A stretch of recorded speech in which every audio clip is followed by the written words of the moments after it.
आमोस भविष्यवक्ता की पुस्तक अध्याय 1। आमोस भविष्यवक्ता की पुस्तक अध्याय 1। आमोस तकोई जो भेड़ बकरियों के चराने वालों में से था, उसके ये वचन है जो उसने यहूदा के राजा उज्जियाह के और योआश के पुत्र इस्राएल के राजा यरोबाम के दिनों में भूलडोई से 2 वर्ष पहले इस्राएल के विषय में दर्शन में देखकर कहे, यहोवा सिय्योन से गरजेगा और यरूशलेम से अपना शब्द सुनाएगा। तब चरवाहों की चराइयां विलाप करेंगी और कर्मेल की चोटी झुलस जाएगी। यहोवा यो कहता है कि दमिश्क के 3 क्या वरन 4 अपराधों के कारण मैं उसका दंड न छोड़ूंगा, क्योंकि उन्होंने गिलाद को लोहे के दावने वाले यंत्रों से रौंद डाला है। इसलिए मैं हजाएल के राजभवन में आग लगाऊंगा और उससे बेहनदद के राजभवन की भस्म हो जाएगी, और मैं दमिश्क के बेंडों को तोड़ डालूंगा और आवेन नाम तराई के रहने वालों को और एदेन के घर में रहने वाले राजदंडधारी को नाश करूंगा, और आराम के लोग बंधुए होकर कीर को जाएंगे। यहोवा का यही वचन है। यहोवा यो कहता है कि अज्जा के 3 क्या वरन 4 अपराधों के कारण मैं उसका दंड न छोड़ूंगा, क्योंकि वे सब लोगों को बंधुआ करके ले गए कि उन्हें एदोम के वश में कर दे। इसलिए मैं अज्जा की शहर पनाह में आग लगाऊंगा और उससे उसके भवन भस्म हो जाएंगे, और मैं अश्दोद के रहने वालों को और अश्कलोन के राजदंडधारी को नाश करूंगा, और मैं अपना हाथ एक्रोन के विरुद्ध चलाऊंगा और शेष पलिश्ती लोग नाश होंगे। परमेश्वर यहोवा यही वचन कहता है। यहोवा यो कहता है कि सोर के 3 क्या वरन 4 अपराधों के कारण मैं उसका दंड न छोड़ूंगा, क्योंकि उन्होंने सब लोगों को बंधुआ करके एदोम के वश में कर दिया और भाई की सी वाचा का स्मरण न किया। इसलिए मैं सोर की शहर पनाह पर आग लगाऊंगा और उससे उसके भवन भी बस भस्म हो जाएंगे। यहोवा यो कहता है कि एदोम के 3 क्या वरन 4 अपराधों के कारण मैं उसका दंड न छोड़ूंगा, क्योंकि उसने अपने भाई को तलवार लिए हुए खदेड़ा और कुछ भी दया न की, परंतु क्रोध से उनको लगातार सदा फाड़ता ही रहा, और वह अपने रोष को अनंत काल के लिए बनाए रहा। इसलिए मैं तेमान में आग लगाऊंगा और उससे बोस्त्रा के भवन भस्म हो जाएंगे। यहोवा यो कहता है कि अम्मोन के 3 क्या वरन 4 अपराधों के कारण मैं उसका दंड न छोड़ूंगा, क्योंकि उन्होंने अपने सिवाने को बढ़ा लेने के लिए गिलाद की गर्भिणी स्त्रियों का पेट चीर डाला। इसलिए मैं रब्बा की शहर पनाह में आग लगाऊंगा और उससे उसके भवन भी भस्म हो जाएंगे।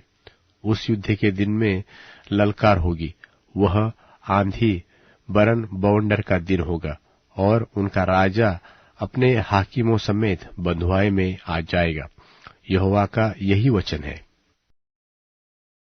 आमोस भविष्यवक्ता की पुस्तक अध्याय 2। आमोस भविष्यवक्ता की पुस्तक अध्याय 2। यहोवा यो कहता है कि मोआब के 3 क्या वरन 4 अपराधों के कारण मैं उसका दंड न छोड़ूंगा, क्योंकि उसने एदोम के राजा की हड्डियों को जलाकर चूना कर दिया। इसलिए मैं मोआब में आग लगाऊंगा और उसके करियोत के भवन भस्म हो जाएंगे, और मोआब हुल्लड़ और ललकार और नरसिंगे के शब्द होते होते मर जाएगा, और मैं उसके बीच में से न्यायी को नाश करूंगा और साथ ही साथ उसके सब हाकिमों को भी घात करूंगा। यहोवा का यही वचन है। यहोवा यो कहता है कि यहूदा के 3 क्या वरन 4 अपराधों के कारण मैं उसका दंड न छोड़ूंगा, क्योंकि उन्होंने यहोवा की व्यवस्था को तुच्छ जाना और मेरी विधियों को नहीं माना, और अपने झूठे देवताओं के कारण जिनके पीछे उनके पुरखा चलते थे वे भी भटक गए हैं। इसलिए मैं यहूदा के आग लगाकर और उसके यरूशलेम के भवन भस्म हो जाएंगे। यहोवा यो कहता है कि इस्राएल के 3 क्या वरन 4 अपराधों के कारण मैं उसका दंड न छोड़ूंगा, क्योंकि उन्होंने निर्दोष को रुपये के लिए और दरिद्र को एक जोड़ी जूतियों के लिए बेच डाला है।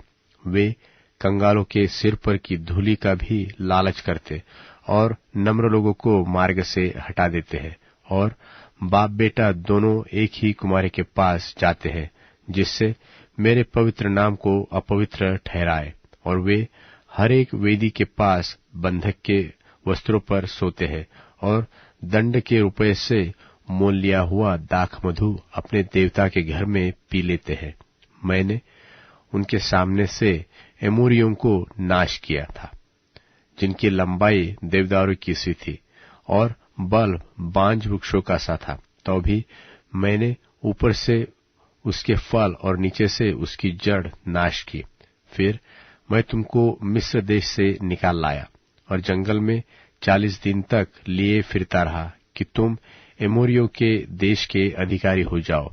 और मैंने तुम्हारे पुत्रों में से नबी होने और तुम्हारे जवानों में से नाजिर होने के लिए ठहराया है। हे इस्राएलियों, यहोवा की यह वाणी है कि क्या यह सब सच नहीं है? परंतु तुमने नाजिरों को दाखमधु पिलाया और नबियों को आज्ञा दी कि भविष्यवाणी मत करो।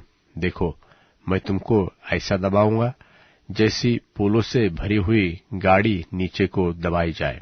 इसलिए वेग दौड़ाने वाले को भाग जाने का स्थान न मिलेगा और सामर्थी का सामर्थ्य कुछ काम न देगा, और पराक्रमी अपना प्राण बचा न सकेगा, और धनुर्धारी खड़ा न रह सकेगा, और फुर्ती से दौड़ने वाला न बचेगा, और न सवार भी अपना प्राण बचा सकेगा।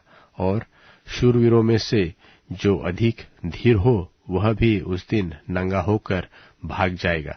यहोवा की यही वाणी है। आमोस भविष्यवक्ता की पुस्तक अध्याय 3। आमोस भविष्यवक्ता की पुस्तक अध्याय 3। हे इस्राएलियों, यह वचन सुनो जो यहोवा ने तुम्हारे विषय में अर्थात उस सारे कुल के विषय में कहा है जिसको मैं मिस्र देश से ले आया। पृथ्वी के सारे कुलों में से मैंने केवल तुम्ही पर मन लगाया है। इस कारण मैं तुम्हारे सारे अधर्म के कामों का दंड दूंगा। यदि 2 मनुष्य परस्पर सहमत न हो तो क्या वे एक संग चल सकते हैं? क्या सिंह बिना अहेर पाए वन में गरजेंगे? क्या जवान सिंह बिना कुछ पकड़े अपनी मांद में से गुर्राएगा? क्या चिड़िया फंदा बिना लगाए फंसेगी? क्या बिना कुछ फंसे फंदा भूमि पर से उचकेगा? क्या किसी नगर में नरसिंगा फूंकने पर लोग न थरथराएंगे? क्या यहोवा के बिना भेजे किसी नगर में कोई विपत्ति पड़ेगी? इसी प्रकार से प्रभु यहोवा अपने दास भविष्य वक्ताओं पर अपना मर्म बिना प्रकट किए कुछ भी न करेगा। सिंह गरजा, कौन न डरेगा? परमेश्वर यहोवा बोला, कौन न भविष्यवाणी करेगा?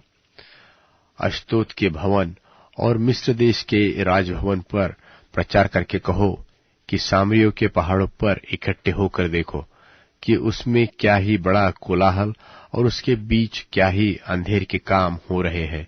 और यहोवा की यह वाणी है कि जो लोग अपने भवनों में उपद्रव और डकैती का धन बटोर रखते हैं वे सीधाई का काम करना जानते ही नहीं। इस कारण परमेश्वर यहोवा यो कहता है कि देश का घेरने वाला एक शत्रु होगा और वह तेरा बल तोड़ेगा और तेरे भवन लूटे जाएंगे। यहोवा यो कहता है कि जिस भांति चरवाहा सिंह के मुंह से 2 टांगे व कान का एक टुकड़ा छुड़ाए, वैसे ही इस्राएली लोग जो सामरिया में बिछौने के एक कोने व रेशमी गद्दी पर बैठा करते हैं छुड़ाए जाएंगे। सेनाओं के परमेश्वर प्रभु यहोवा की यह वाणी है कि देखो, और याकूब के घराने से यह बात चिताकर कहो कि जिस समय मैं इसराइल को उसके अपराधों का दंड दूंगा, उसी समय मैं बेतेल की वेदियों को भी दंड दूंगा, और वेदी के सिंग टूटकर भूमि पर गिर पड़ेंगे, और मैं जाड़े के भवन को और धूपकाल के भवन दोनों को गिराऊंगा, और हाथी दांत के बने भवन भी नाश होंगे, और बड़े बड़े घर नाश हो जाएंगे। यहोवा की यही वाणी है।